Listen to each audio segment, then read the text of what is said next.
হযরত মূসা আলাইহিস সালাম। দ্বিতীয় জনের নাম হাফেজ হযরত হারুন আলাইহিস সালাম, আর তৃতীয় জনের নাম হচ্ছে কারুন। হযরত মূসা আলাইহিস সালামের চাচাতো ভাই, আবার মূসা আলাইহিস সালামের বুনাই ভগ্নিপদ এ হাফেজ ছিল। সম্মানিত সুধী, বলে হাফেজ হয়নি কেন? তৌরাতে ছিল 50 পারা, প্রত্যেকটি পারাতে 1000 করে আয়াত, 50,000 আয়াত মুখস্থ করা চারটিখানি ব্যাপার নয়। তথাপি তা মুখস্থ করা খুব কষ্ট ছিল।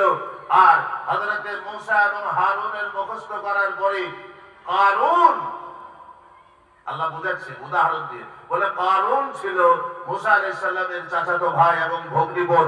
সে ছিল বড় গরীব, বড় দুস্থ, বড় অসহায়, বড় আপনার কি বলবো, একদম মাটির মানুষ।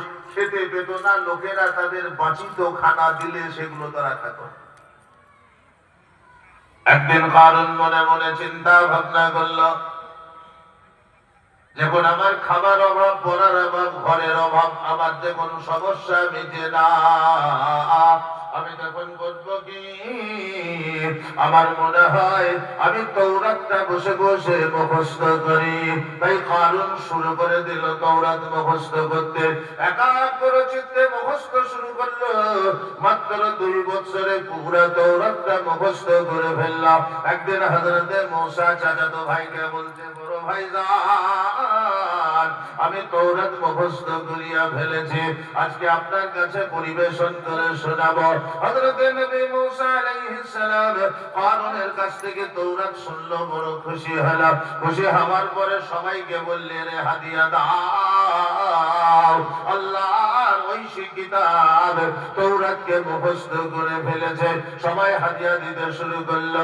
কারুনের প্রতি মানুষের অনেক ভালো ধারণা তৈরি হলো।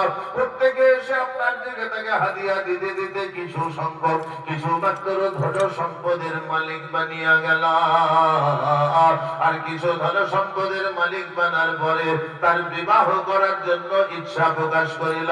হযরত মূসা আলাইহিস সালামকে বলছে, বড় ভাইজান, আমি তৌরাত মুখস্থ করেছি, আপনি আমাকে ভালোবাসা দিয়েছেন ভাইজান, আমি এবার বিবাহ করতে চাই, বিবাহযোগ্য একজন মেয়েকে আপনি নিজের দাঁড়িয়ে বিবাহ করিয়ে দেন। হযরত নবী মূসা কালিমুল্লাহ বলতে শুরু করলেন, ও কারুন, তুমি আমার চাচাতো ভাই, তৌরাত মুখস্থকারী, ওদের কারণে আমার নিজের বোনের সঙ্গে আমি তোমার বিবাহ দেব, তুমি রাজি কিনা? বড় আনন্দ, নবীর বোনকে বিবাহ করব, নবীর বোনাই হব।